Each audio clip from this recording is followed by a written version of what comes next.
Thank you for that fairly useless information, Mr. Priest. Welcome back to Phantasy Star, everyone. Time to get moving again and be waylaid by a lone scorpion. I don't think he thought that ambush quite all the way through. Right, let's get back in our Land Rover.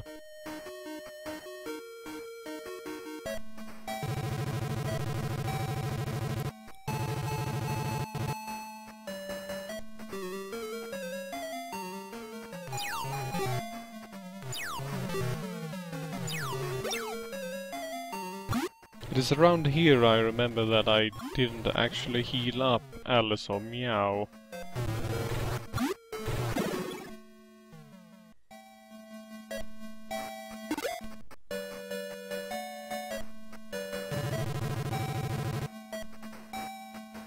And this is interesting. This is actually an enemy unique to the antlion areas, which means that you need the Land Rover in order to be able to fight it. But it's an absolutely pathetic monster.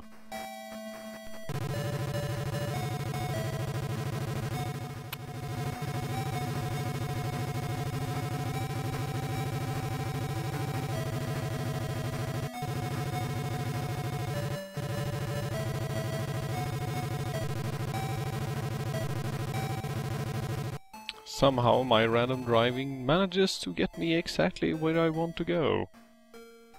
I suppose that blind luck is more frequent than you'd suspect.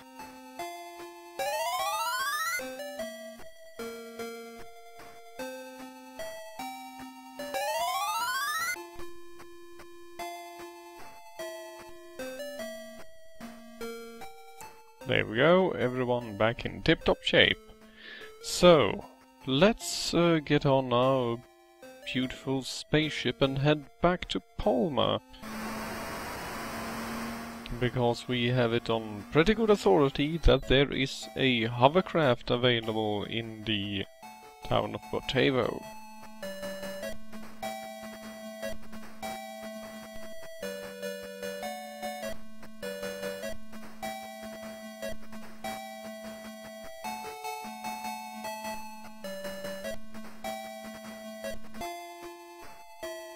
Back in Scenic Gothic.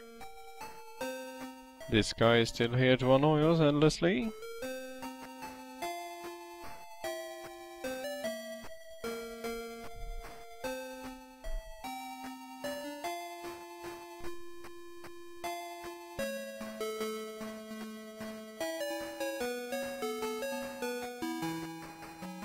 First of all, saving the game.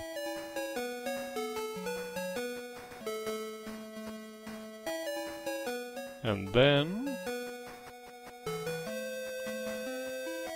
realizing that the Land Rover can be used on any planet.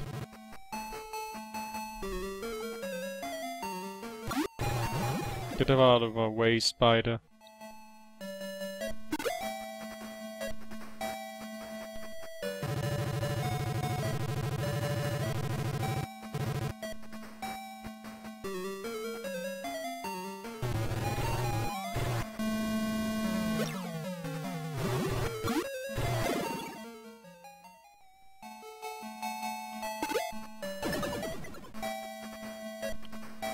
Traveling does become a lot more bearable when you are moving at more than 3 times your usual pace. Of course, we are still attacked by hovering shellfish.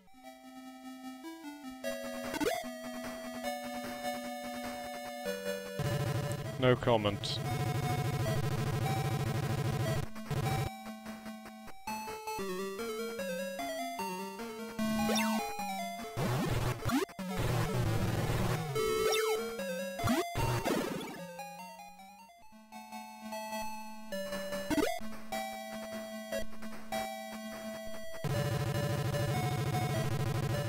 And now to get over the lava.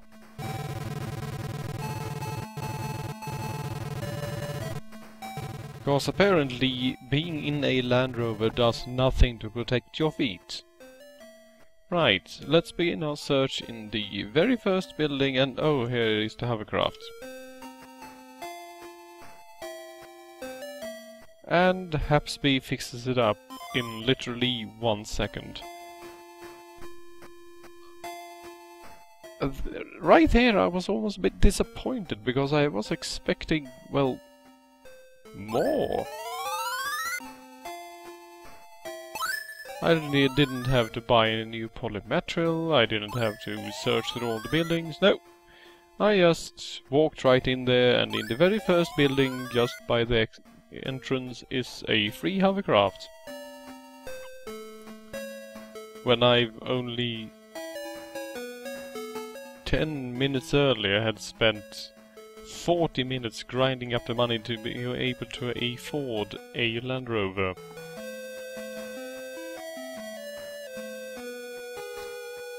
Stupidly trying to use the hovercraft in the middle of a field. I then realized that it is most likely a sea-going vessel, so let's get over to that beach, shall we?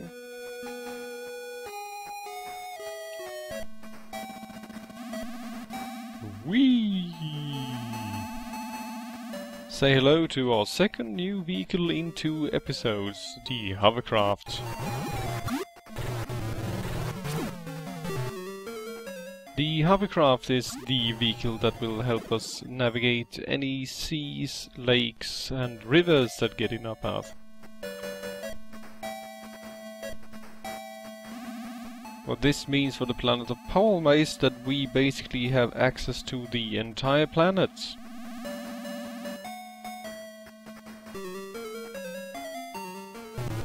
Of course, the octopi of the ocean will not agree with us just flying around willy-nilly. It's good those treasure chests have flotation devices attached.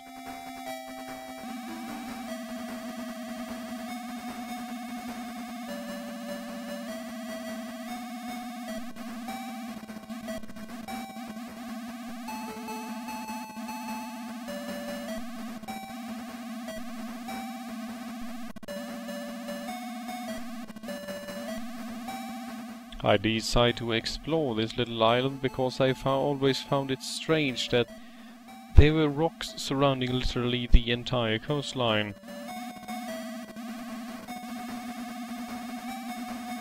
As it turns out, there is one beach you can land on. And oh, what's this?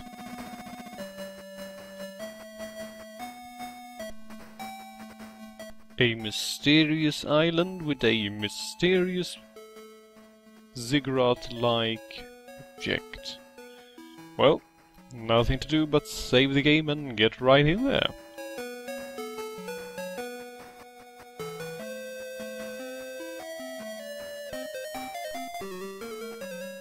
And we are greeted by 2 things. First of all, a unique piece of music that we haven't heard yet, and a vampire. But the music is naturally the more interesting part of this. This is the first dungeon that we have entered that has its own theme music. This lures me to the fact that this is most likely a very important story dungeon. And I have no idea why I'm here or what I can expect.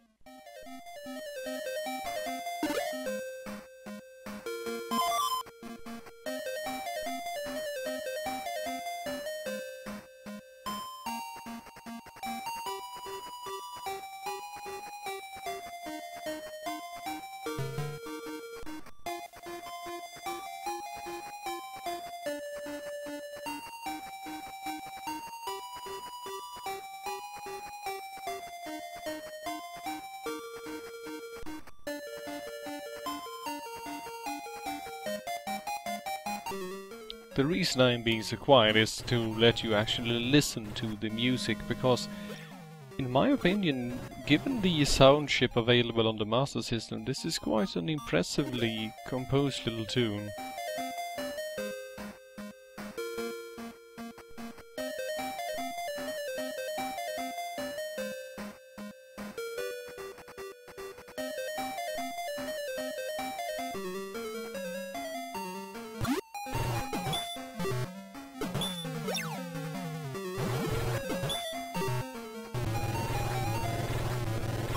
The general theme in regards to enemies in this dungeon seems to be undead. We were greeted by a vampire, guided by evil dead, and ambushed by skeletons.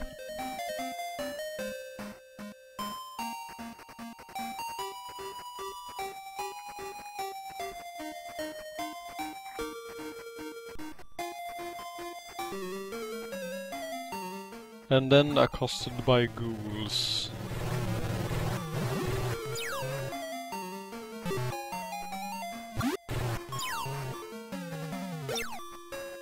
If there is one enemy type I truly dislike in this game, it's the ghouls and zombies, basically because,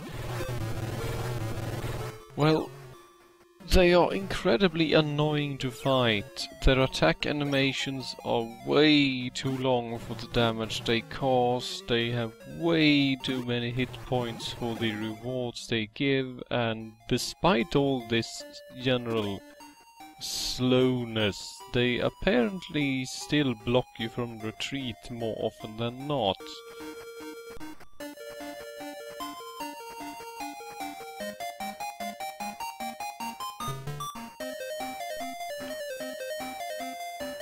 Here is where I realized that we have gone in a full circle around this level. And apparently we were chased by 3 skeletons all the way around.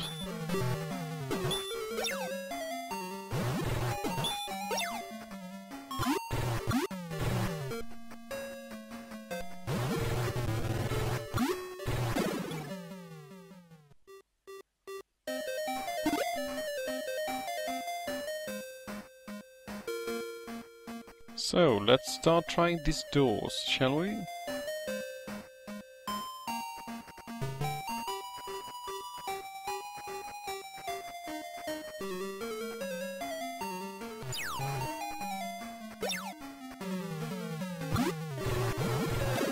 Dispatching the ghoul greeter.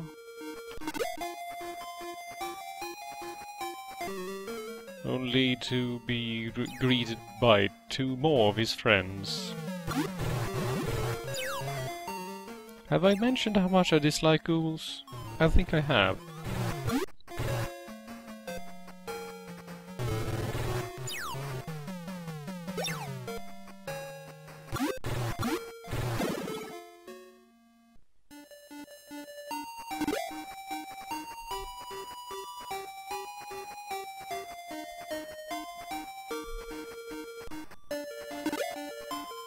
And our reward for picking this door was 20 mesetas. And more ghouls.